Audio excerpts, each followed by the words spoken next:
Good afternoon दोस्तों, मैं हूं आलोक सेठ और मेरे चैनल नाम जैसा कि आप लोग जानते हैं AKS 432। आप लोग उसको सब्सक्राइब करिए, वीडियो को मेरे लाइक करिए और शेयर करिए। चलिए हम लोग चलते हैं। अगले वीडियो हमने आपको समास का आधा पार्ट बताया था, आज आधा पार्ट बताएंगे। हमने आप लोगों को ये बताया था समास क्या होता है, समास किन शब्दों से मिलकर बना होता है, समास का अर्थ क्या होता है, समास का विलोम अर्थ क्या होता है, समास के कितने भेद होते हैं, समास के कौन कौन से पद प्रधान होते हैं, कौन पद अप्रधान होते हैं, समास में कितने पद हो सकते हैं और कितने पद होते हैं। अब हम चलते हैं। हमने आप लोगों को अव्यय भाव समास तक पढ़ाया था, तत्पुरुष समास का कुछ पार्ट बताया था। आज हम तत्पुरुष समास से आपको बताएंगे। चलिए हम लोग चलते हैं। तत्पुरुष के भेद से हम लोग पढ़ते हैं तत्पुरुष का डेफिनेशन। जैसा कि आप लोग जानते हैं तत्पुरुष समास में मतलब कि कारक उत्पन्न हो, जैसे तत्पुरुष समास के शब्द का यदि आप विग्रह करेंगे तो उसमें कोई भी कारक मिलेगा आप लोगों को। जैसे कि तत्पुरुष समास का एक एग्जाम्पल लेते हैं, राजपुत्र। राजपुत्र का यदि विग्रह करेंगे आप तो क्या निकलेगा, राजा का पुत्र। क्या मिलेगा आपको, राजा का पुत्र। इसमें क्या मिला, ये कारक मिला। कारक मिला कि नहीं मिला, कारक मिला, तो इसलिए यह होगा तत्पुरुष समास। चलिए देखते हैं। अब इसके भेद हम जानते हैं। तत्पुरुष समास के भेद क्या होते हैं। तत्पुरुष समास के पहला भेद होता है कर्म तत्पुरुष समास। इसको हम द्वितीय तत्पुरुष के नाम से भी जानते हैं, ठीक है। ये आप लोगों को नहीं पता होगा। इसमें यदि कर्म तत्पुरुष समास, जैसे कि हम तत्पुरुष समास का विग्रह करने पर हमको कारक चिन्ह मिलता है, तो यदि कर्म तत्पुरुष समास का विग्रह करेंगे तो कौन सा कारक चिन्ह मिलेगा। तो यदि कर्म तत्पुरुष का हम विग्रह करते हैं तो को का चिन्ह मिलता है। फिर यदि करण दूसरा है करण तत्पुरुष समास, उसको हम तृतीय तत्पुरुष समास के नाम से भी जानते हैं। यदि हम तृतीय तत्पुरुष समास का विग्रह करेंगे, तत्पुरुष इसका डिफिनेशन होगा, यदि हम करण तत्पुरुष समास का विग्रह करेंगे तो हमको से का चिन्ह मिलेगा, से का कारक चिन्ह मिलेगा। उसके बाद अपादान तत्पुरुष समास। अपादान तत्पुरुष समास क्या होता है, अपादान तत्पुरुष समास यह होता है कि यदि हम किसी शब्द का विग्रह करेंगे तो हमको से मिलेगा, से चिन्ह मिलेगा। लेकिन से चिन्ह मिलेगा, लेकिन किस लिए, अलगाव के लिए, ठीक है, अलगाव के लिए मिलेगा। उसके बाद हम चलते हैं अपादान संप्रदान। संप्रदान तत्पुरुष समास यह होता है, चौथा पार्ट होता है अपादान तत्पुरुष समास, जिसको हम पंचमी तत्पुरुष समास के नाम से भी जानते हैं। इसका भी एक चिन्ह मिलेगा। यदि हम इसके भी विग्रह करेंगे तो इसमें भी एक चिन्ह मिलेगा, वो मिलेगा के लिए। क्या मिलेगा, के लिए मिलेगा।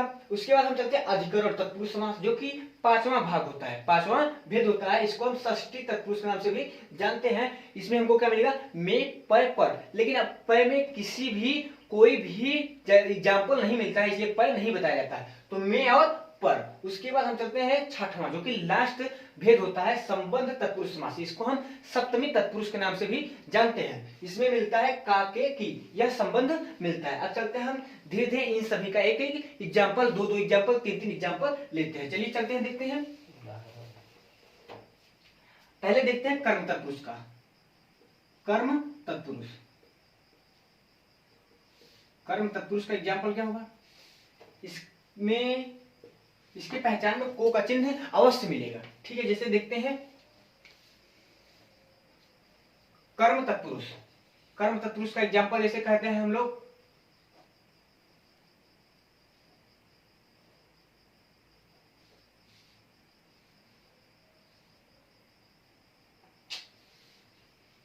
चिड़िया मार। चिड़िया मार, इसका अर्थ क्या होगा दोस्तों, देखते हैं इसका अर्थ क्या होगा। चिड़िया को मारने वाला, चिड़िया को मारने वाला, चिड़िया को मारने वाला। अब एक एग्जाम्पल आप लोग अपने सोचिए, हम एक और बताते हैं। जैसे कि मोक्ष प्राप्त, क्या होगा, मोक्ष प्राप्त, मोक्ष को प्राप्त करने वाला, मोक्ष को प्राप्त करने वाला, मोक्ष को प्राप्त करने वाला।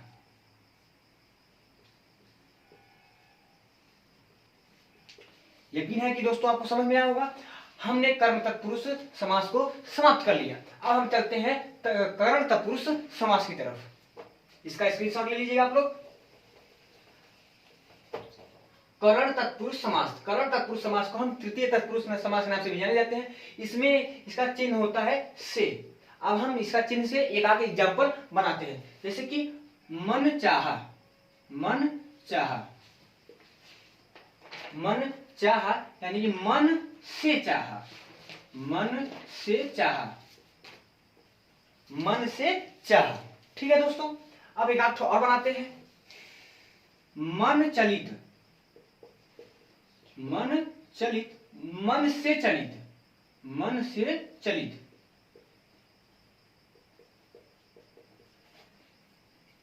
यकीन है कि दोस्तों आप लोगों को समझ में आ रहा होगा। अब हम चलते हैं अपादान तत्पुरुष की तरफ। इसका आप लोग स्क्रीनशॉट ले लीजिए। यह है करण तत्पुरुष का, करण तत्पुरुष का, करण तत्पुरुष का एग्जाम्पल है ये। अब चलते हैं अपादान की तरफ। अपादान तत्पुरुष,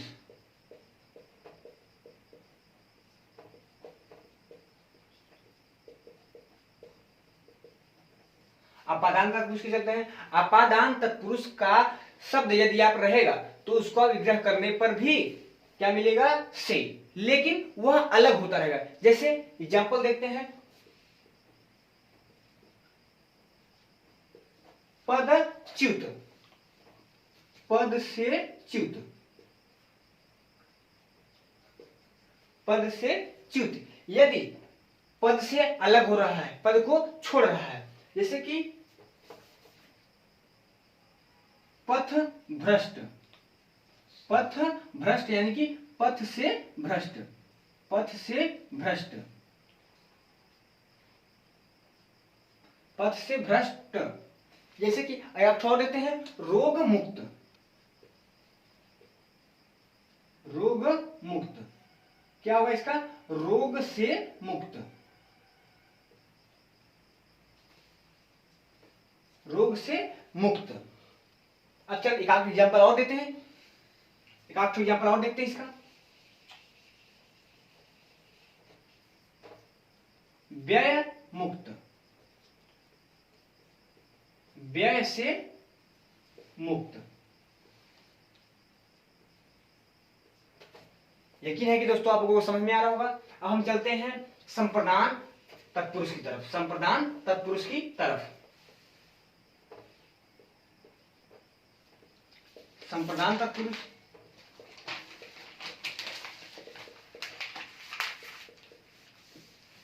यदि हम किसी शब्द का विग्रह करते हैं, उसमें हमको के लिए मिलता है, तो हम उसको संप्रदान तत्पुरुष कहते हैं। जैसे हम संप्रदान तत्पुरुष का उदाहरण देखते हैं,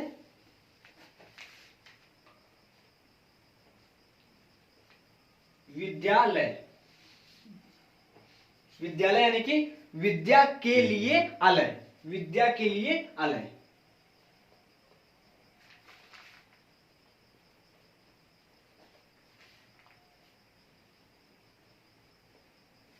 विद्या के लिए आलय।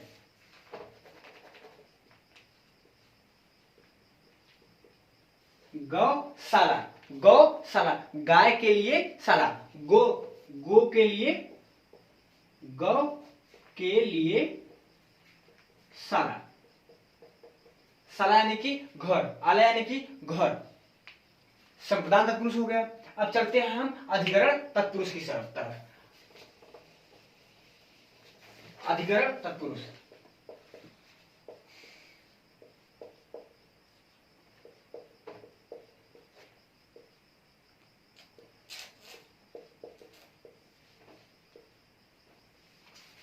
अधिकरण तत्पुरुष का विग्रह करने पर में पर मिलता है, में पर मिलता है, और पै भी मिलता है। पर का एग्जाम्पल हम लोग बना नहीं सकते, नहीं मिलता है, तो हम लोग में पर ध्यान देते हैं। चलिए इसका में पर मिलेगा, इसका कारक चिन्ह में और पर मिलता है। तो जैसे इसका देखते हैं एक उदाहरण,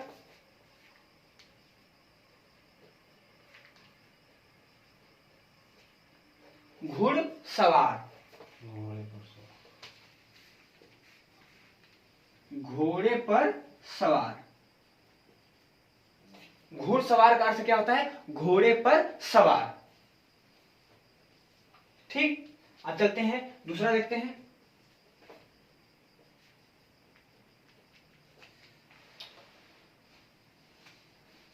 रथ सवार, रथ पर सवार, रथ पर सवार। चलिए अब देखते हैं हम लोग अधिकरण तत्पुरुष समास। अधिकरण तत्पुरुष समास। अधिकरण तो हमने देख लिया, अब चलते हैं संबंध तत्पुरुष समास देखते हैं। संबंध तत्पुरुष समास जो कि लास्ट का है।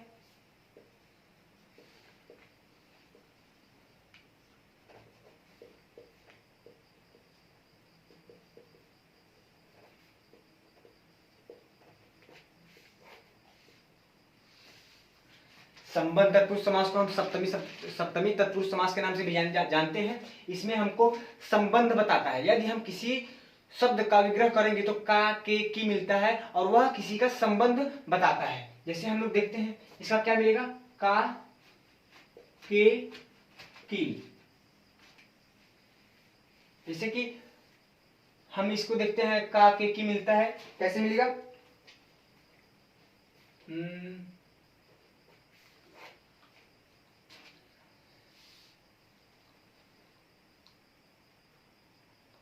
गुरु के लिए गुरु दक्षिणा नहीं होगा।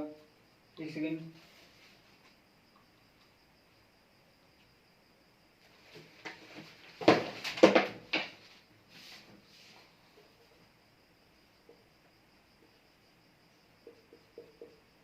अन्नदाता। अन्नदाता का क्या होगा दोस्तों, अन्न का दाता, अन्न का दाता। ये हुआ पहला, ये वो दूसरा।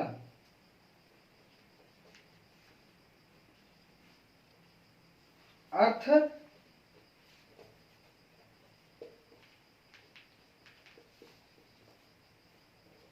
देश सेवा, देश की सेवा, देश की सेवा।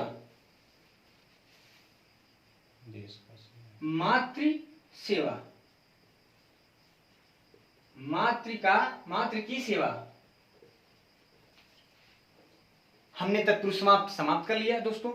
अब हम चलते हैं, हमने अव्ययी भाव समास पढ़ा, तत्पुरुष समास पढ़ा, अब चलते हैं द्वंद्व समास में। द्वंद्व समास में चलते हैं अब।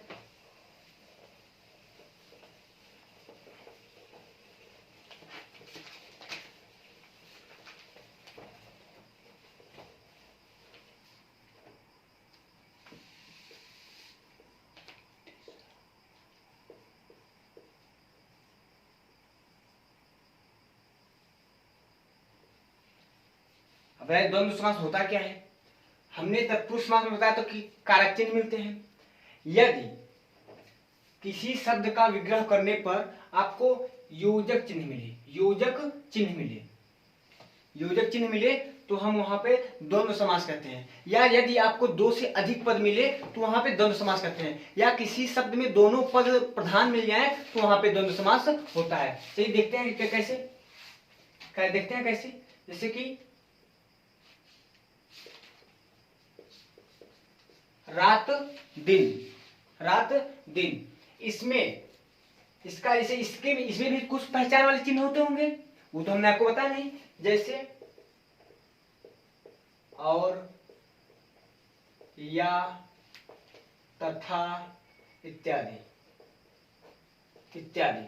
जैसे अब हमने कहा रात दिन, इसका क्या होगा, रात और दिन, रात और दिन,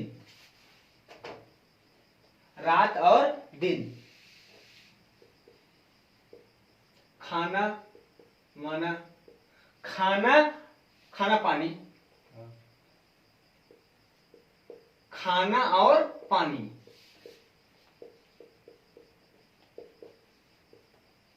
खाना वाना, खाना वाना में क्या होगा, खाना या वाना, या तो खाना होगा या तो वाना होगा, लेकिन इन दोनों का होता है, खाना होगा या खाना और पानी भी हो सकता है। यदि आपने कहा कि आपने खाना वाना खाया तो खाना में जितने सामान होंगे, पानी, दूध, जो भी होगा, सबके लिए पूछा जा चुका है। जैसे पूछते हैं आपके बाल बच्चे ठीक हैं, तो उसमें आपकी पत्नी, आपके बच्चे, छोटे बच्चे, बड़े बच्चे सभी आ जाते हैं। तो हमने बताया कि द्वंद्व समास क्या होता है। द्वंद्व समास में विग्रह करने पर आपको और मिलेगा, या तो या मिलेगा या तो तथा मिलेगा, और भी चिन्ह मिलते हैं। जैसे कि रात दिन हमने बताया, रात और दिन। जैसे हमने बताया पानी, खाना और पानी, खाना और पानी, जैसे हमने बताया खाना वाना, खाना या वाना। अब हम चलते हैं, द्वंद्व समास हम लोगों का खत्म हुआ। अब चलते हैं, स्क्रीनशॉट वीडियो पॉज करके आप ले सकते हैं, बहुब्रीहि समास। बहुब्रीहि समास। अब इसका क्या चिन्ह होता होगा, देखते हैं। इसके दोनों पद गौण होते हैं।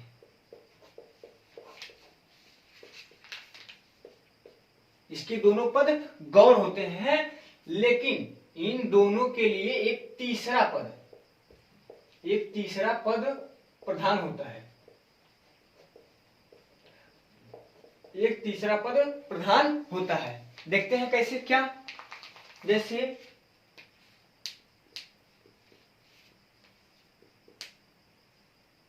पीतांबर, पीला है अंबर जिसका।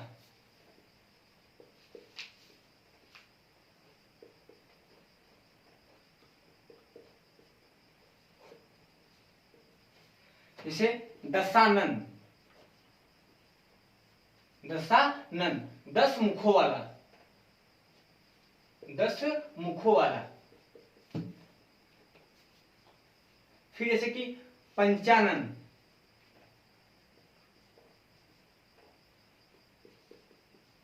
5 सरों वाला। दशानन किसको कहते हैं, आप लोग जानते हैं। दशानन किसको कहते हैं, रावण को कहते हैं। इसी तरह पीतांबर किसको कहते हैं, आप लोग जानते हैं, वह कृष्ण जी को कहा जाता है।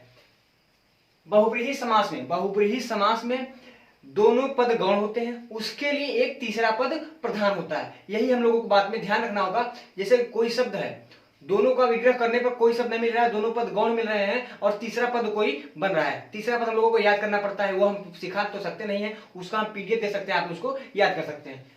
बहुब्रीहि समास हो गया। प्रधानता अप्रधानता के आधार पर तो समास खत्म हो गए, लेकिन कुल समास में 2 समास और बचते हैं। कर्मधारय समास और एक बचा है द्विगु समास। कर्मधारय समास में क्या होता है, इसका उत्तर पद प्रधान होता है और पूर्व पद गौण होता है। उत्तर पुरुष की तरफ, उत्तम पुरुष की तरफ, उत्तम पुरुष की तरह। तो इसमें क्या होगा, विशेष विशेषण, उपमा, उपमेय, उपमान मिलते हैं इसमें। जैसे कि कहते हैं क्या,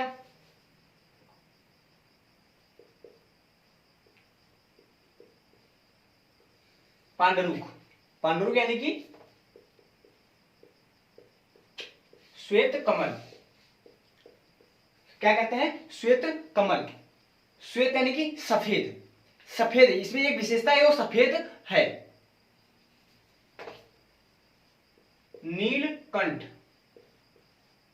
ये क्या है, नीला है, लेकिन इसको हम बहुब्रीहि में ले जाते हैं। लेकिन यदि बहुब्रीहि नहीं है तो इसको हम कर्मधारय में लिखेंगे। जैसे कहने का मतलब, यदि कोई ऐसा समास जिसमें ऐसा कोई ऐसा शब्द जिसमें कर्मधारय और बहुब्रीहि दोनों हैं, तो है, यदि बहुब्रीहि विकल्प मौजूद है तो हम बहुब्रीहि की तरफ जाएंगे, यदि बहुब्रीहि नहीं है तो हम कर्मधारय की तरफ जाएंगे। फिर उसके बाद जैसे कि देखते हैं, जिसमें विशेषता हो।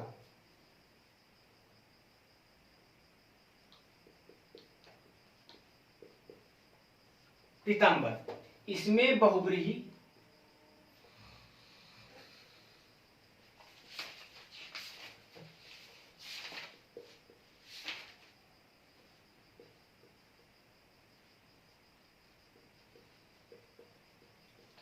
और कर्मधारय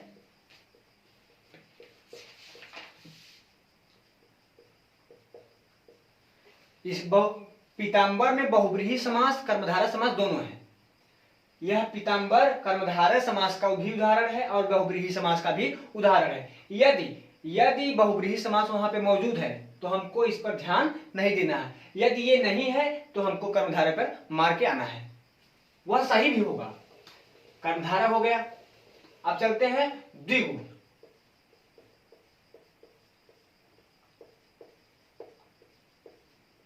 द्विगु समास। अब द्विगु समास का पहचान क्या होता है, द्विगु समास में मतलब कि इसका भी उत्तर पद प्रधान होगा और पहला पूर्व पद गौण होगा। पहला पद संख्यावाची, दूसरा पद संज्ञावाची होगा। जैसे पहला पद संख्यावाची, संख्या यानी कि गिनती, संख्यावाची, दूसरा पद संज्ञावाची होगा। जैसे इसका उदाहरण देखते हैं।